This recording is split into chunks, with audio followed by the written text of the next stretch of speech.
El temor de Dios es más que sentir terror o miedo hacia Él.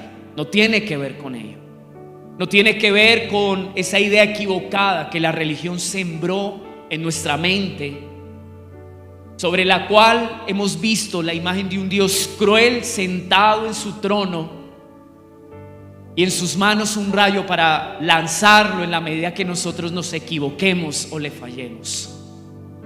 Cuando hablamos del temor de Dios, estamos hablando del respeto y el honor que Dios se merece por quién es Él, por lo que Él ha hecho y por lo que Él ha dicho.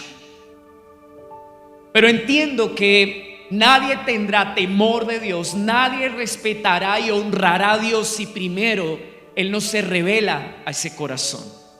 Esto es un asunto que parte desde allí. Cuando Isaías tiene el encuentro con Dios, en el cual él recibe el llamado que Dios le da, incluso usted lo puede ver aplicado esto a la vida de Moisés. Cuando Moisés, después de 40 años allí en el desierto, pastoreando las ovejas de su suegro, ustedes conocen la historia, se encuentra con una zarza que ardía pero no se consumía.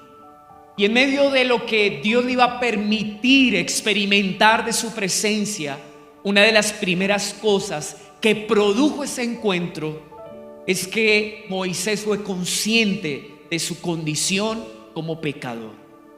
Por eso la primera frase con la cual Dios invita a Moisés a acercarse a su presencia es: quítate las sandalias de tus pies, representando ese caminar polvoriento en el cual por muchos años, a su manera, en sus propios criterios, Moisés había decidido vivir.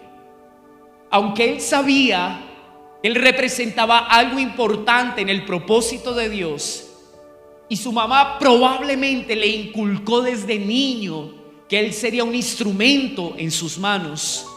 Él necesitaba primero pasar por un momento donde la santidad de Dios le haría comprender en su interior no solamente su pecado, sino la grandeza de ese Dios que le estaba hablando. Así pasó con Isaías. Antes de Dios decir: ¿a quién enviaremos? ¿Quién irá por nosotros? ¿Quién llevará este mensaje a este pueblo que estaba en esa condición tan decadente? Entonces Isaías, en su reacción, dice: pero yo no soy digno de ver semejante gloria. Soy un hombre inmundo de labios. Entonces me doy cuenta que la gloria de Dios en una vida tiene que ver con dos cosas. Primero, con revelarle la santidad de Dios para conocer y ser conscientes de nuestra condición de pecadores. Y ahí entonces dice que los ángeles trajeron carbones encendidos, tocaron los labios de Isaías, y ahí sí él pudo ser enviado como Dios lo había apartado y destinado desde antes de la fundación del mundo. Esto lo digo porque con mucha preocupación veo cómo hoy en día en la iglesia enviamos personas. Hay gente que le sirve al Señor, pero todavía no ha tenido un encuentro con la gloria y la santidad de Dios en sus vidas.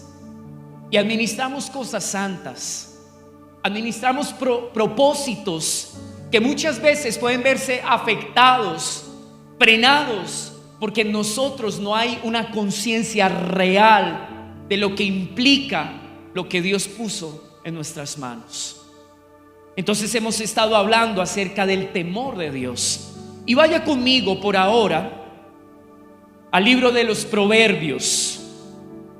Vamos a ir al capítulo 1, porque a través de este capítulo hemos entendido algo, una parte muy pequeña acerca de lo que es el temor de Dios.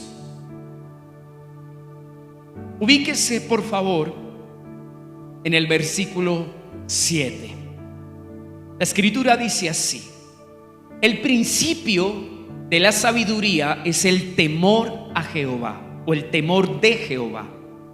Los insensatos desprecian la sabiduría y la enseñanza, Escogí 3 versiones un poco diferentes a la que acabo de leer para que podamos comprender en sí lo que nos está diciendo el texto. La Dios habla hoy, esta versión, que es muy sencilla en su lenguaje, mire lo que expresa. La sabiduría comienza por honrar al Señor. Entonces la primera conclusión que yo saco es que temor de Dios significa honrar a Dios. Y según la Escritura, sabiduría no tiene que ver con conocer muchas cosas. No tiene que ver con la sumatoria de conocimientos, tal vez que nos pueden dar un criterio en cuanto a algún tema, o de pronto en cuanto a qué decisión tomar o cómo hacer las cosas. Todo el que quiera honrar a Dios en lo que hace, en cómo lo hace, en cómo decide, amados, en resumidas cuentas, es un hombre o una mujer sabia. Porque podremos saber muchas cosas de esta vida, pero si la motivación del corazón no es agradar a Dios, aunque tú sepas mucho, ese conocimiento no es nada. Por eso el apóstol Pablo dijo una verdad que me parece muy especial y relevante en este tema.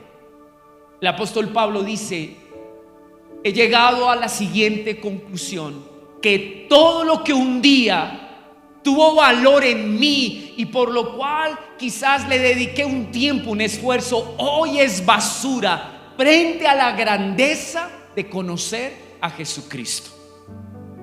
Hoy necesitamos personas que pongan en la balanza ciertas realidades y en una parte de esa balanza coloquen la grandeza de quién es Jesús, para ver cómo su corazón se inclina hacia ello, y eso define sus decisiones, su postura frente a la vida y también a lo que se van a dedicar el resto de sus días. Pero mire lo que dice esta otra versión. Esta es una versión que es muy apegada al original, porque esta es la idea en realidad.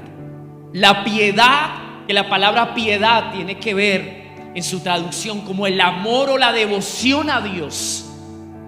Ese deseo de querer buscarle, agradarle, honrarle en obediencia. Eso es la piedad. Dice: la piedad hacia Elohim, mi Señor, es el principio del discernimiento o la inteligencia.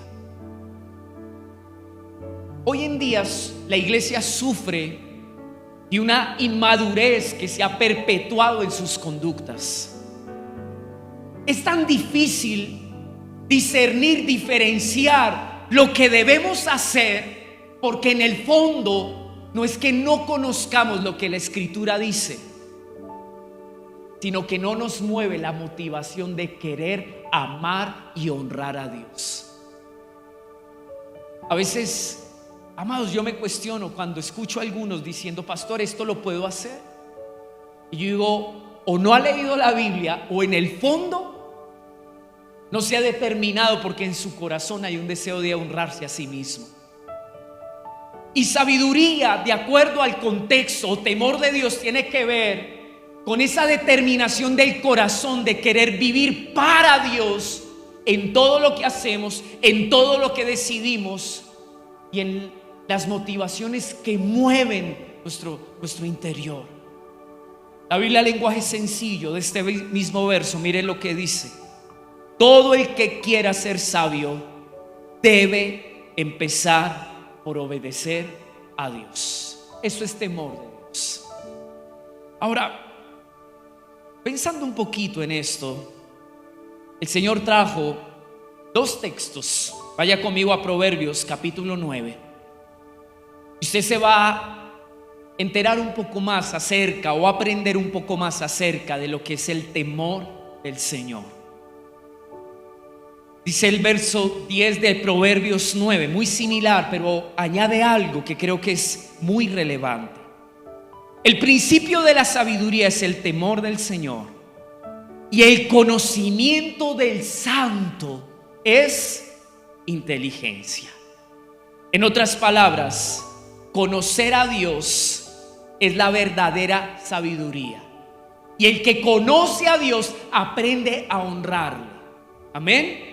Entonces mira al que está a su lado y dígale: el que conoce a Dios aprenderá a respetarle y a honrarle. Nadie que no conozca primero a Dios podrá amarlo, podrá honrarlo y podrá vivir para Él. No vaya a este texto, solo lo quiero leer. Jeremías capítulo 9, 23, 24. Dice una verdad muy profunda. Así dice el Señor: no se gloríe el sabio en su sabiduría, ni se gloríe el poderoso en su poder, ni el rico se gloríe de su riqueza. Creo que este texto explica tres elementos en los cuales el ser humano, en medio de lo natural que es el pensamiento y el criterio de este mundo, desde siempre ha buscado obtener grandeza. En lo que sabe, en lo que tiene y en lo que es. Y hemos pensado que lo que sabemos, en donde estamos y lo que tenemos es lo que nos da un valor en nuestra vida. Entonces Dios dice: en mi reino, y según yo, el criterio es distinto. Mire lo que dice el verso 24. Pero si alguien se gloría, gloríese de esto. En otras palabras, la grandeza no está en lo que tienes. La grandeza no está en el lugar que ocupas en este mundo. La grandeza no está en el conocimiento que has adquirido en esta tierra. La grandeza está en lo siguiente. Dice allí: gloríese de esto, de que me entiende y me conoce. Diga conmigo: grandeza es entender y conocer a Dios. Pero en realidad, ¿qué es lo que Él busca? Que nosotros entendamos y conozcamos de Él. Dice: pero si alguien se gloría, gloríese de esto, de que me entiende y me conoce, pues yo soy el Señor, que hago misericordia, derecho y justicia en la tierra, porque en estas cosas me complazco, declara el Señor. Hay algo que Dios implícitamente siempre ha revelado de sí mismo, de su carácter. Si usted hoy quiere saber cómo agradar a Dios, o qué es lo que hace que el corazón del Padre sea feliz, es que Él gobierna con misericordia y con justicia. Es que todo lo que Dios hace, lo hace por amor. Y que la manera en la que Él, por ese amor, guía a sus hijos, es para conducirlos a toda justicia. El que conoce a Dios no solo se va a parcializar hacia su gracia y hacia su amor, sino también hacia su justicia. El que conoce a Dios sabe que Él se agrada en esto. Cuánto, amados, necesitamos como iglesia conocer el equilibrio entre el amor y la justicia de Dios. Y para ello quiero que me acompañe. Vamos a leer dos historias que cuando el Señor me las citó a mi corazón me cautivaron. Vaya a Éxodo capítulo 1. Vamos a leerlo del 8 al 22. Y desde aquí, Espíritu Santo, yo te pido que tú me des mucho más de lo que yo con mis palabras puedo decir, y aún con mis ojos y mi mente puedo comprender. Hasta aquí tú me hablaste, y yo te ruego que de aquí en adelante tú me ayudes a ver, para que juntos podamos recibir esa porción y ese pan que tú has preparado para esta casa. Por algo nos estás diciendo esto. Amén y amén. Y se levantó sobre Egipto un nuevo rey que no había conocido a José, y dijo a su pueblo: he aquí, el pueblo de los hijos de Israel es más numeroso y más fuerte que nosotros. Procedamos pues astutamente con él, no sea que se multiplique, y en caso de guerra se una también con los que nos odian, y pelee contra nosotros, y se vaya de la tierra. Había tres cosas que el faraón en aquellos días, al ver el pueblo de Dios, temía de ese pueblo de Dios. Tres cosas. La primera, ¿cuál fue? Que se multiplicaran, que crecieran más. Segundo, que él no estaba dispuesto a dejarlos ir. Y tercero, que él tenía un temor en su interior, que un día, cuando vinieran a atacarlos a ellos, sus enemigos, el pueblo de Israel tal vez tomara las agallas de salir de ese yugo y terminara siendo también su enemigo. En medio de esa realidad, que era algo natural que ese rey pudiera analizar en sus ojos humanos, había una palabra y una promesa dada por Dios. Dios se la había hecho años antes, siglos antes a Abraham. Y Dios le dice: hay una promesa sobre tu linaje y tu generación. Hay una palabra que va a producir un fruto, una multiplicación. Dios escoge, como hablaba Eli los últimos jueves, el escenario de Egipto, la dureza y la crueldad de un pueblo como lo fueron los egipcios, para usarlos como herramienta y cumplir esta palabra. Yo puedo ver en medio de este escenario la soberanía de Dios. Yo puedo ver cómo Dios está aún usando lo malo a favor de su propósito. Lo que en apariencia era deshonroso, porque dígame usted si no pudo haber sido, amados, durante 430 años un tiempo de tristeza, de dolor, de pérdida para este pueblo. Pero es que Dios obra de maneras tan extrañas, y tal vez muchas veces eso no se alinea con nuestra expectativa e incluso con lo que nosotros le hemos pedido de cómo Dios debería obrar. Pero aquí pasa algo extraordinario y quiero que usted siga leyendo. Entonces, verso 11: pusieron sobre ellos capataces para oprimirlos con duros trabajos, y edificaron para Faraón las ciudades de almacenaje, Pitón y Ramsés.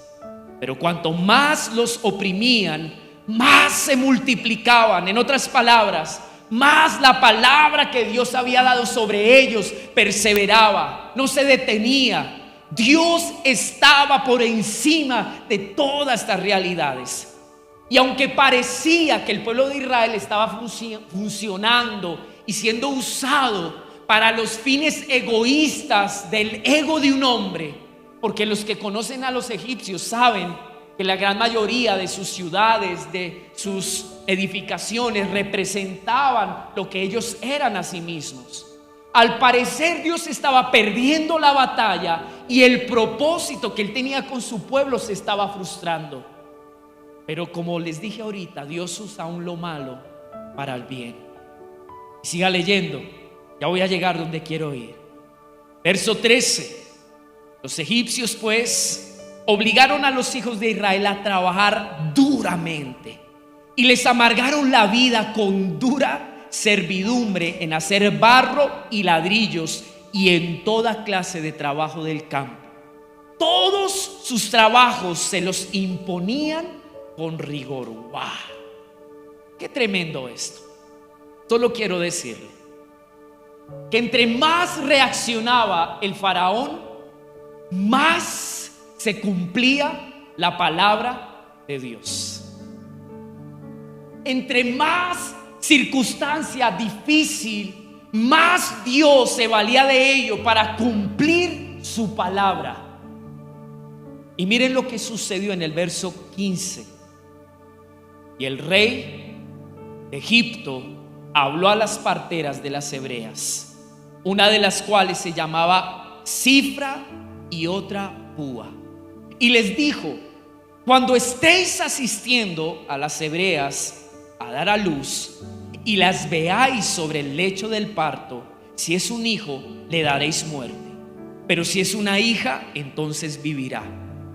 Pero las parteras, ¿qué dice el verso 17? Wow, ¿y de qué estamos hablando? Qué tremendo. En medio de que se estaba desarrollando y creciendo el propósito de Dios, por causa de una palabra dada en su pueblo, en medio de un escenario tan complejo, tan difícil, que ellos no podían negar una realidad. Era una realidad que les producía maltrato, amargura, tristeza y dolor. Pero a través de eso, Dios estaba produciendo algo tan extraordinario, juntando a la vez varios elementos que van a facilitar lo que Él había determinado. Y miren lo que dice aquí. Miren que el faraón no contaba con esto. Dice: el rey de Egipto hizo llamar a las parteras y les dijo: ¿por qué habéis hecho esto? Y habéis dejado con vida a los niños. Parece ser que estas parteras no obedecieron lo que el rey de Egipto había determinado. Pero mire lo que dice el verso 19. ¿Qué dice? Léalo conmigo. Respondieron las parteras a Faraón. ¿Qué respondieron? ¡Wow! Aquí hay una diferencia. El pueblo de Dios no es como el pueblo de la tierra. Aunque sufre, aunque vive procesos, aunque tiene que enfrentar oposición, y aunque tiene una palabra de Dios que los ha marcado y ha trazado un destino para ellos, el poder crecer y fructificar en lo que Dios ha puesto sobre ti siempre requerirá un esfuerzo. Porque qué curioso que lo que Faraón usó para frenarlos no los frenó. Había mayor intimidad. Yo puedo ilustrar un poquito en mi cabeza lo que pudo haber sido aquellos momentos en los que los varones llegaban cansados, las mujeres a las casas, y ellas decían: wow, mira, hoy nos sacaron la leche, nos pusieron doble trabajo, mi jefe me maltrató, no te imaginas cuánto. Sabes que yo no tengo cabeza para nada más sino para acostarme a dormir, recuperar fuerzas y volver mañana a hacer lo mismo. Pero Dios suscitó en medio de esa realidad intimidad. Y en esa intimidad Dios empezó a trabajar. Usted no se imagina cuánto Dios puede gestar en medio de la intimidad con nuestro Dios. Cuando hay un corazón que entiende que a pesar de que está cansado, que a pesar de que hay situaciones difíciles y complejas en nuestra vida cotidiana, nosotros volvemos a casa a buscar su presencia, diciéndole: Señor, yo te necesito, yo quiero amarte más, yo quiero crecer en ti. ¿Saben qué desarrolló esto en ellos? Mire lo que dice allí. Faraón escucha esta mala noticia. Respondieron las parteras a Faraón: porque las mujeres hebreas no son como las egipcias, pues son robustas y dan a luz antes que la partera llegue a ellas. En el original lo que dice es: cuando llegamos a ellas y las vemos, no es como las mujeres debiluchas de Egipto, que mientras que están dando a luz toca casi que ponerles el oxígeno, el marcapaso y casi que empujarles la panza para que puedan dar a luz. En el original dice, y algunos historiadores probablemente afirman, que ellas en pie, hincadas, daban a luz sin necesidad de asistencia. ¿Sabe qué hace el carácter perseverante de un hijo de Dios en medio del propósito que Dios ha puesto para cada una de sus vidas? El proceso hace que nosotros seamos hombres y mujeres fuertes para dar a luz lo de Dios a pesar de la oposición. Pero eso no se hubiera logrado si no hubiese unas mujeres que dijeran: en esta situación nosotras decidimos primero honrar a Dios antes que a un sistema. Tener en cuenta lo que Dios piensa, a lo que Dios le agrada, antes que lo que a este sistema le interesa. Y ese temor de Dios fue lo que preservó toda una generación. Eso me parece especial, porque el temor de Dios nos va a llevar a tomar una determinación sobre en qué bando nosotros vamos a tomar parte. Amén. Esto para poderlos llevar a Primera de Reyes. Vaya conmigo.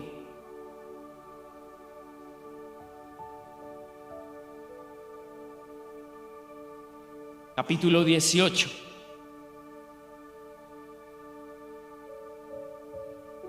Aquí está la historia de un hombre que Dios ha usado para confrontar tanto mi vida.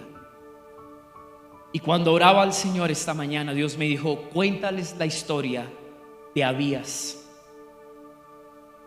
De Abdías. Léalo conmigo, capítulo 18, verso 1.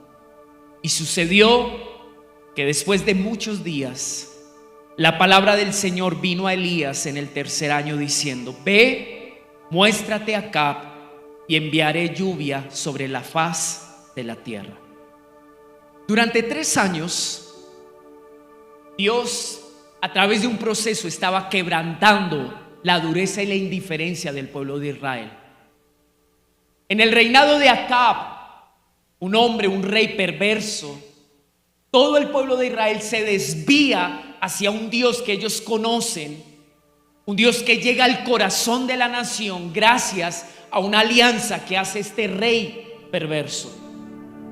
En aras de crecer, en aras del éxito, en aras de conseguir una estabilidad y una seguridad, Acab decide hacer una alianza y se casa con Jezabel. Lo primero que trae esto es, por un tiempo sí, estabilidad económica, una aparente seguridad y comodidad, pero con el tiempo el culto a Dios empieza a perder su importancia. Ya Dios no era necesario, porque ahora todo un pueblo había aprendido a adorar y a buscar a un Dios que se llamaba Baal, que en la región cananea se conocía como el Dios que da la lluvia y que moja los campos, y que por él se tiene el fruto y el sustento de la boca. Cuando Dios aparece en ese escenario y quiere recordarle a su pueblo quién es él, porque de alguna manera en la raíz del nombre Elías significa quién como Dios, y envía a ese profeta para ayudarle a su pueblo a recordar que con nadie podemos comparar a Dios. Entonces la escritura dice que por boca de Elías se cierran los cielos y viene una sequía tan fuerte durante todo el país en esos años, que el mismo pueblo de Israel empieza a replantearse la fe que le había entregado a aquellas cosas que reemplazaron el lugar de Dios en sus corazones. Entonces viene la palabra. Dios le dice a Elías: mira, Elías, necesito que tú vayas y te presentes ahora a ese rey acá. Vamos a abrir los cielos para que haya una evidencia que de solo de mí ustedes dependen. Y ahí está la historia. Solamente le cuento el contexto para que usted se ubique. Y dice la escritura: y Elías fue a mostrarse a Acab, y el hambre era intensa en Samaria.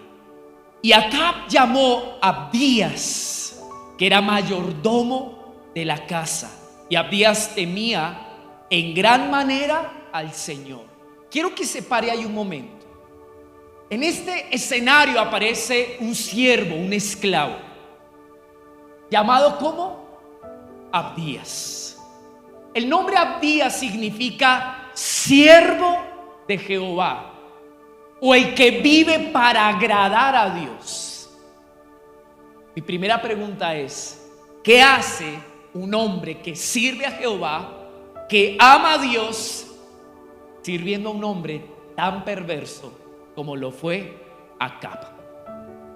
Es más, voy a relatarles ciertas cosas. En aquel entonces, en la cultura, cuando alguien tenía un siervo, ese siervo literalmente pertenecía a su amo.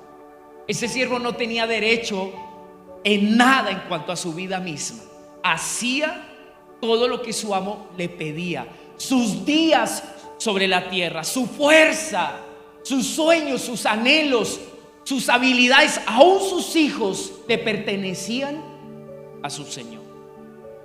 Y ahí incluso, yo no sé si usted de pronto en algún momento lo ha asociado, cuando Abraham, ustedes recuerdan, se llega a Agar. ¿Ustedes creen que Abraham la invita una noche a salir y empieza a conquistarla? No, amados, por cultura, él le dijo: usted me pertenece, aquí tenemos una determinación que hemos tomado en conjunto como familia, y usted simplemente es un medio para lograr eso que nosotros necesitamos o deseamos. En otras palabras, esto para decir que Abdías pertenecía a Acab, y él tenía que servir y hacer todo en cuanto ese hombre deseara de su vida. Esto es impresionante. Ahora, el punto es como un hombre que por diseño profético, cuando él nace, sus padres al verlo declaran sobre él: él será un siervo de Dios, él vivirá para agradar a Dios. Como él vive en ese conflicto y en esa dualidad en que su vida misma no está sirviendo para los fines, los propósitos, los intereses de un Dios verdadero. Pero sabe, me gusta tanto lo que dice la última parte del verso 3: y Abdías temía en gran manera al Señor. Dice verso 4, ¿en qué se reflejó su temor a Dios? Pues sucedió que cuando Jezabel destruyó a los profetas del Señor, o sea, los asesinó, Abdías tomó a 100 profetas y los escondió de 50 en 50 en una cueva, y los sustentó con pan y agua. Qué tremendo. ¿Cómo se vio reflejado el temor que había en el corazón de Abdías delante de Dios? Que aunque estaba en ese conflicto de servir a dos señores, en el cual por un lado él sabía que su vida no le pertenecía a sí mismo, sino a aquel rey perverso a quien le servía. Por otro lado él decía: a mí me importa lo de Dios. Lo de Dios tiene relevancia en mi vida. Esto que se está haciendo en este tiempo, que fue cambiar el culto a Dios, quitarle el lugar de importancia, dejar de confiar y depender de Él, es algo que no va con mi esencia. Entonces la Escritura dice que se adelanta a Jezabel y preserva la vida de 100 profetas. ¿Saben por qué? Porque yo creo que como en aquel entonces, todavía hay personas que valoran lo que Dios tiene que decir, quieren escuchar la voz de Dios para sus vidas, y preservó a esas personas. Siga leyendo. Entonces Acab dijo a Abdías: ve por la tierra a todas las fuentes de agua y a todos los valles, quizás hallaremos hierba y conservaremos con vida los caballos y los mulos, y no tendremos que matar parte del ganado. Acab le dice a Abdías: mire, estamos en un lío, hermano. Nos estamos muriendo de hambre. Estamos en una situación y una realidad económica tan terrible que estamos en el extremo en que lo poco que tenemos no lo comamos y nos quedemos sin nada. Entonces él le dice: busque una fuente de subsistencia. ¿Ustedes creen? Mi pregunta es que Abdías no sabía por qué estaban en esa situación. ¿Ustedes creen que él no sabía que eso era el resultado de haber dejado a Dios? Claro que sí. Siga leyendo, esto se pone bueno. Y dividieron la tierra entre ellos para recorrerla. Acab se fue solo por un camino y Abdías se fue por el otro. Y estando Abdías en el camino, he aquí, qué tremendo esto, Elías le salió al encuentro, y Abdías lo reconoció y cayó sobre su rostro y dijo: ¿eres tú Elías, mi señor? Wow, qué tremendo esto. Abdías sabía quién era ese profeta de Dios. Abdías sabía lo que Dios estaba haciendo a través de la voz profética de aquel hombre. Miren qué tremendo. Hay un texto que yo quiero que usted me acompañe. Lo vamos a leer para contrastar ciertas cosas. Póngale un dedito aquí a Primera de Reyes y vaya conmigo a Mateo 6, capítulo 19.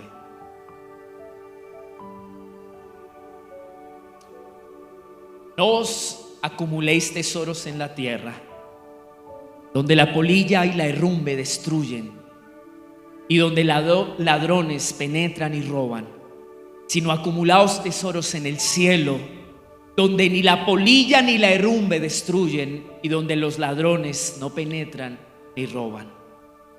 Porque donde esté tu tesoro, ¿qué dice?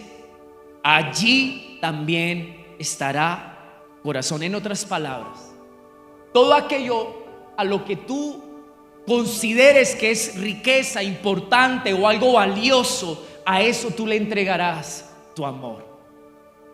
El punto es, Jesús en su reflexión quiere darnos a entender algo muy poderoso. ¿Le vas a entregar tu amor a cosas que son temporales, superficiales y perecederas? Es lo que quiere decir allí. ¿Le vas a entregar tu corazón a aquellas cosas que están expuestas a destruirse o a acabarse? ¿Le vas a entregar tu corazón a eso? Entonces mire la conclusión. Verso 24. Nadie, diga conmigo, nadie, por más que quiera, nadie, iglesia, nadie puede servir a dos señores. Yo le sirvo a todo aquello a lo que le he entregado mi corazón y mi amor. Me hago esclavo de todo lo que considero valioso e importante. Entonces él dice, ustedes deben ser conscientes de esta realidad, que si le han entregado el corazón a algo, difícilmente podrán separar un poquito, reservar un poquito para repartirlo con alguien más.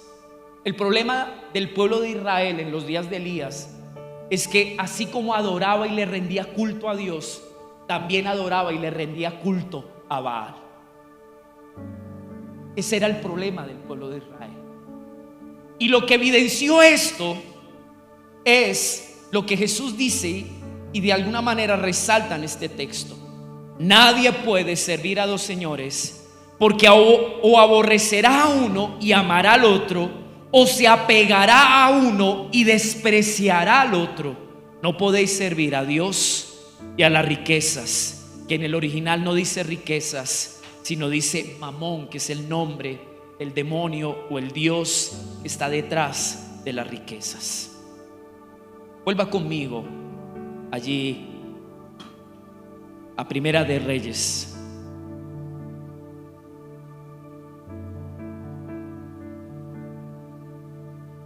Abdías, cuando ve a Elías, mire lo que reconoce: ¿eres tú, Elías, mi Señor? ¿Qué es lo que dice? ¿Qué conflicto el de Abdías tan grande? Por un lado, te debían lealtad. Por un lado, entendía que su vida pertenecía a Acab, pero Acab no representaba el sentir de su corazón. Acab no representaba la conciencia que había en su interior. Acab no representaba, amados, el propósito por el cual desde la infancia Abdías fue señalado. La única manera para poder obtener su libertad y vivir en libertad para el destino por el cual él fue señalado desde que era un niño, ¿saben cuál era? La muerte. Porque cuando un esclavo se rehusaba a ser esclavo de su señor, ese señor podía acabar y terminar con su vida. Yo entiendo lo siguiente. Abdías aún no había tomado la decisión de caminar en pos del temor de Dios en su corazón, porque todavía temía por su vida. Porque él creía que si fijaba una posición clara, si él expresaba lo que él entendía y creía en su corazón, su vida corría riesgo, como le pasó a tantos profetas que Jezabel mató.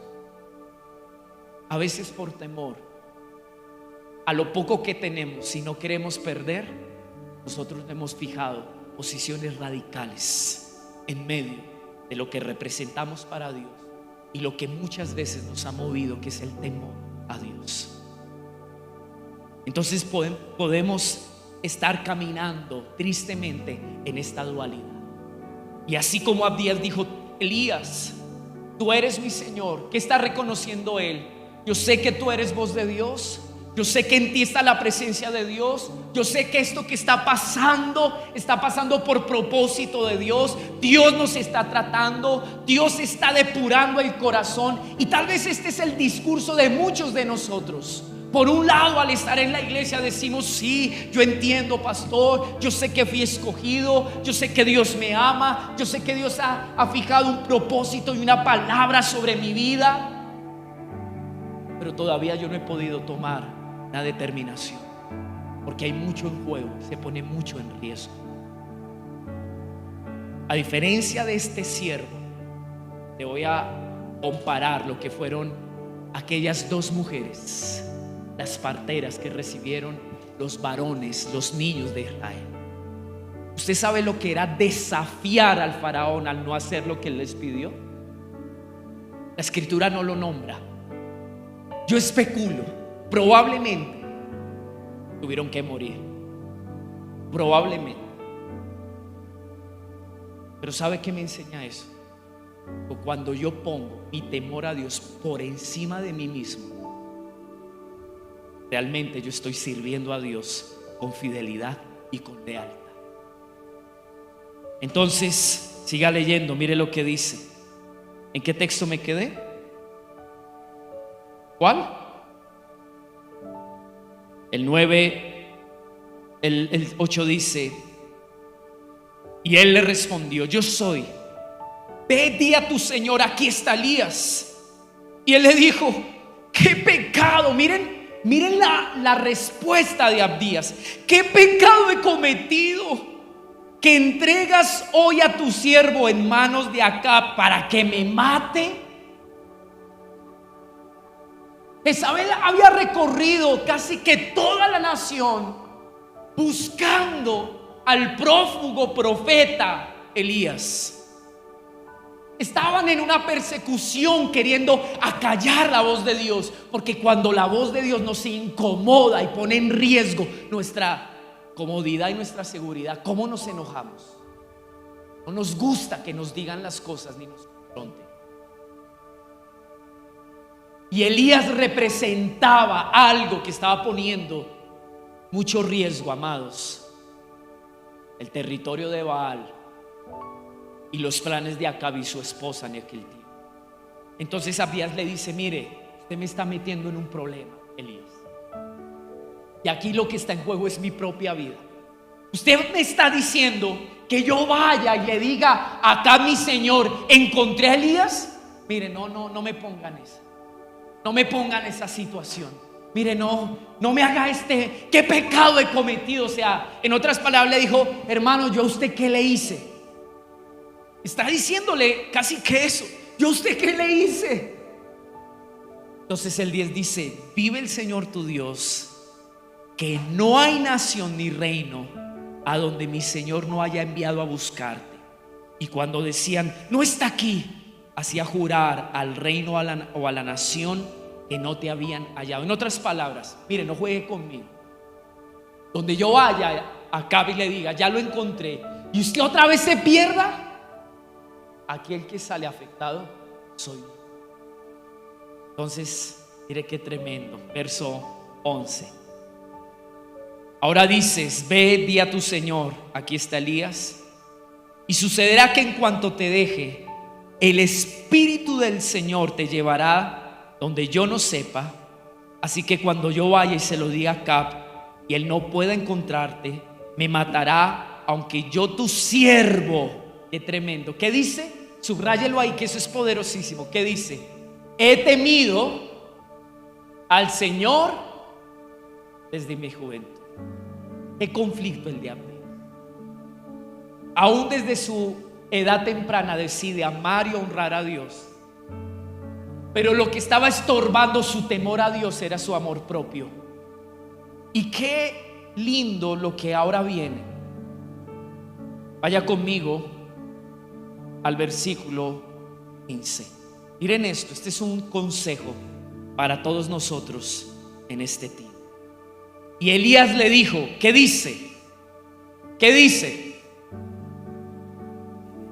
Vive el Señor de los ejércitos, delante de quien estoy, que hoy ciertamente te mostrarás a él. En otras palabras, tú sabes quién es el Dios que está con nosotros.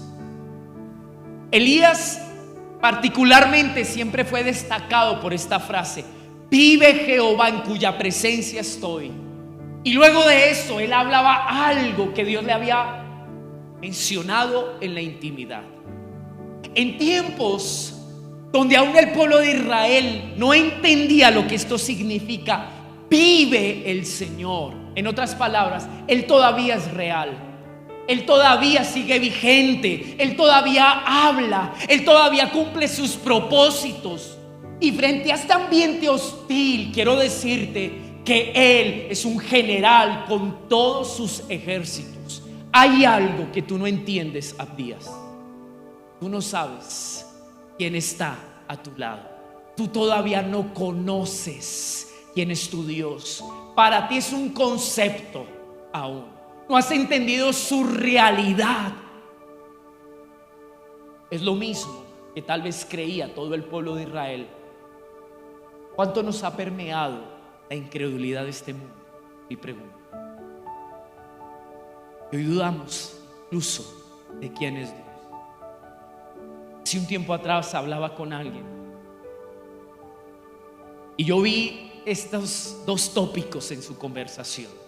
Pidí una consejería, oré por esa persona y me dijo: pastor, yo creo que Dios es fiel y me ha sostenido durante tantos años. He visto su cuidado, me ha librado de la muerte y me enumeró las veces. Y todo lo que hoy tengo y disfruto es porque Él es bueno. Y casi que terminando la conversación, Dios me habló algo, se lo compartí y me dijo: espéreme, pare un momentico. Y yo dije: ¿qué pasó? Me dijo: pastor, no podemos olvidar que la escritura la escribieron los hombres y que al cabo de las etapas y las edades, tal vez la traducción que usted está leyendo no es la que está pegada realmente a lo que dice en el original.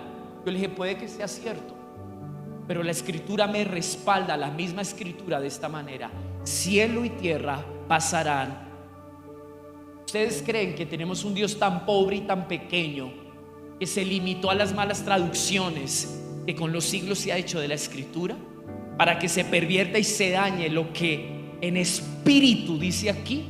¿Acaso Jesús no dijo que estas palabras son más que letras y consonantes? Aquí hay espíritu y vida.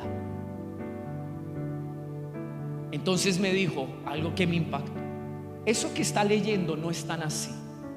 Amados, me llenó de tanto celo en mi corazón que le entregué la Biblia y le dije: córteme las páginas de lo que usted no acepta y deje solo las que usted acepta, para saber qué construimos entre los dos y qué podemos creer de esto. ¿Sabe qué yo veo aquí? Un hombre que tal vez no había sido confrontado en su corazón. Y Elías le dijo: mira, se llegó el tiempo en que tú tienes que tomar una determinación, Abdías. Considero como importante que desde tu infancia hayas decidido temer a Dios, honrar a Dios, amarle a Él, respetarlo a Él, tenerlo en cuenta a Él. Pero hay algo en tu interior que te ha limitado y te ha impedido realmente ser lo que tú eres en Dios. Porque en la apariencia, note esto me impactó. Cada vez que Acab llamaba a Abdías, en la traducción del nombre de Abdías le estaba diciendo: el que sirve a Dios, el que agrada a Dios, ven, ayúdame a conseguir mis propios planes, de acuerdo a mis propias ideas. Hagamos todo aquello que Acab inventó para deshonrar a Dios e ir en contra de Dios. Esa es la dualidad del pueblo de Dios hoy en día.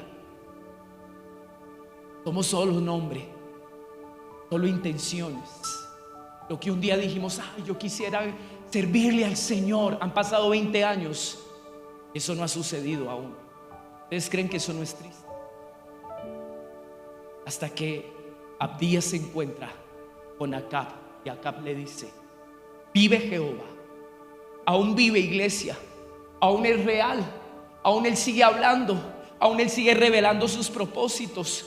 Aún Él sigue obrando y actuando. Aún Él sigue tratando con su poder de acuerdo a su propósito, para que todo lo que Él ha planeado se haga. Aún sigue el vivo. El punto es que quizás Dios nos va a tener que decir, como Dios le dijo también a Josafat: ¿qué haces tú ayudando a aquellos que están en contra de Dios y odian a Dios? ¿Qué decisión vamos a tomar? Nos vamos a milanar, nos vamos a esconder y decir: wow, no me pongas en aprieto. No, yo, si me permites venir, adoramos aquí juntos, nos sentamos, recibimos una palabra, jugamos a la iglesia. Esto es un buen club social, la iglesia está creciendo, somos hermanos. Pero pastor, hagámonos pasito, porque tú te metes en un terreno que empieza a poner en riesgo mis propios intereses y mi vida. Entonces, qué tremendo. Vive el Señor de los ejércitos, delante de quien estoy, que hoy ciertamente me mostraré a Él. Abdías fue al encuentro de Acab y le dio aviso, y Acab fue al encuentro de Elías. Y sucedió que cuando Acab vio a Elías, Acab le dijo: miren esto, qué tremendo. ¿Ustedes creen que este pensamiento representaba en realidad el temor de Dios que había en Abdías? Miren lo que le dice este rey perverso a Elías: ¿eres tú el perturbador de Israel? O sea, ¿usted es el que nos está aguando la fiesta? ¿Usted es el que está dañando todo lo que estamos viviendo aquí? Cuando nosotros no tenemos nuestro corazón en Dios y no hay un genuino temor a Dios, todo lo que Dios haga para sacarnos de nuestra comodidad, de nuestro hedonismo y nuestro egocentrismo, nos parecerá una perturbación, daño. En otras palabras, para el que ama a Dios y le teme, cuando Dios le corrige, cuando Dios le llama a Él, eso será siempre un motivo de alegría, porque es una bendición. Amén. Entonces dice: y él respondió: yo no he perturbado a Israel, sino tú y la casa de tu padre, porque habéis abandonado los mandamientos del Señor y habéis seguido a los Baales. Ahora pues, envía a reunir conmigo a todo Israel en el monte Carmelo, junto con 450 profetas de Baal y 400 profetas de Acera, que comen a la mesa de Jezabel. Y voy a terminar con esto. Ese día se construye un altar, más bien se restaura un altar, porque Elías repara el altar que era para Dios. Ese altar arruinado estaba representando cómo estaba la relación que un pueblo tenía con Dios, abandonada y arruinada. Elías repara ese altar y lo hace con esta intención. Preste atención, que esto es poderosísimo. Le dice: junte tus profetas, los que sirven a Baal, los que hablan a favor de Baal. Era una representación de aquellos que dejaron a Dios por el éxito, por la grandeza, por los logros, por la necesidad. Dice: juntémonos en el altar y ustedes clamen a su Dios, y vamos a evidenciar realmente ¿quién es Dios aquí? Entonces la escritura dice que ellos se sajaban, parece que se cortaban la piel y adoraban y no pasó nada. Y Elías se reía ya diciendo, probablemente su Dios está dormido. Entonces ya terminaron. ¿Saben qué hace Elías? Hace una zanja alrededor de ese altar, le echa agua al altar y dice: si aquí desciende fuego, el fuego de la aprobación, entonces evidenciaremos que hay un Dios poderoso. ¿Saben cuál es el punto? Que después de ver la gloria de Dios en ese altar, el pueblo siguió siendo el mismo. En cuestión, al final no me importa el pueblo, sino el personaje del cual estamos tratando. ¿Qué cree usted que hizo Abdías después de haber visto esa señal en el altar? ¿Qué decisión pudo haber tomado? La escritura no lo menciona. El punto es: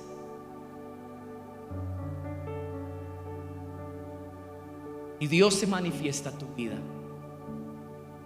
te da evidencia de quién es Él. ¿Será que nosotros vamos a tomar una determinación a favor de nuestro Dios? Vamos a seguir la dureza de nuestro corazón. Por eso comencé el ejemplo que le di. Cuando Dios se manifiesta a Isaías, él cae rendido. Cuando Dios se manifiesta a Moisés, él le dice: yo pertenezco a ti. El punto no es si vamos a tener cultos donde Dios manifieste su gloria y su presencia, sino qué vamos a decidir nosotros frente a esa manifestación de Dios. Porque aquí lo lindo no es si baja fuego, aquí lo lindo no es si suceden milagros. Lo importante es si nosotros vamos a seguir con nuestro corazón dividido, o vamos a decirle a Dios: tomamos una decisión y no serviremos a 12, le serviremos a ti. Por eso, en ese contexto, no lo leí porque el Espíritu Santo me lo trae ahorita, el mismo Elías, y dígame si no es así, le pide al pueblo: ¿hasta cuándo? O le dice al pueblo: cavilaréis entre dos pensamientos. Si Dios es Dios, síganlo. Si es Baal, pues quédense con él. Dios no comparte el corazón. Póngase en pie, vamos a orar. Yo no sabía lo que iba a decir. Y Padre, yo te doy gracias porque aún usas días como hoy para tomar tu lugar y por misericordia y amor dejarnos escucharte sin ninguna limitante, sin ningún condicionamiento. Tal vez muchos de nosotros somos como Abdías, y hoy apelas al temor que hay en nuestro corazón para invitarnos a reflexionar qué decisión vas a tomar. Y así me dice el Espíritu Santo que les diga, iglesia: actuarán como aquellas dos parteras que facilitaron el propósito de Dios para que éste se diera a luz, o vamos a decidir con base a los intereses personales y egoístas. Se trata de que lo de Dios persevere o que hoy se termine. Qué conflicto en el que estaba Abdías. Si él hubiera puesto una clara posición frente a su Señor, probablemente Acab lo hubiera matado. Pero tal vez ese hubiera sido el precio para caminar en una convicción clara. Y creo, iglesia, que Dios quiere que nosotros seamos radicales en nuestras determinaciones. Pero eso no va a pasar si no hay temor de Dios real en el corazón. ¿A quién honras más tú? ¿A quién valoras más tú? ¿A los hombres a ti mismo, a tus planes, tus proyectos personales, a tus deseos, o realmente tú estás entendiendo en qué tiempo estamos. Abdías sabía el tiempo en el que estaba. Los cielos se habían cerrado no porque sí. Dios estaba hablando aún en medio de ese proceso y de ese trato. Había un hombre sensible, pero que todavía no se había definido, y Dios necesita nuestra definición. Nuestra definición. Y a ti te digo, iglesia, en el nombre de Jesús, yo vengo a ti para preguntarte: ¿tú sabes quién soy yo? ¿Tú sabes que yo soy real? ¿Tú sabes y conoces mi poder y mi avance y que nadie puede detenerme? ¿Qué posición vas a tomar en tu vida frente al escenario que te rodea y para el próximo tiempo? ¿Qué decisión vas a tomar?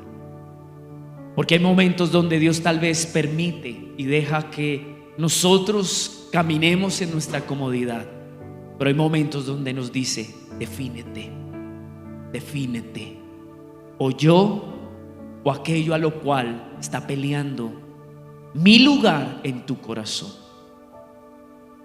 Padre, perdónanos. No puedo decir más en esta mañana. Llevas 2 domingos donde nos estás confrontando y llevando a reflexionar, y nadie podrá detener tu voz. Siempre te hemos dicho: habla lo que tú quieras hablar. Señor, yo te pido por favor que tú afirmes esta casa, empezando por mí. Afírmanos en ti, y que podamos tomar una determinación clara y honesta, porque tú siempre te has agradado en un corazón íntegro, un corazón sincero. A la iglesia de la Odisea le dijiste: o fríos o calientes. Pero los puntos medios en Dios jamás han sido algo en lo cual Él se agrada. Por el contrario, Él rechaza esto, la tibieza. Dios no quiere verte con un pie adentro y el otro afuera o adentro. Tal vez este es un mensaje al cual no estamos tan acostumbrados, pero hoy Dios nos llama la atención. Y yo te pido, Padre, que en este tiempo nos ayudes a caminar como una iglesia, Señor, que no dude más. Te lo pedimos en el nombre de Jesús. Amén y amén.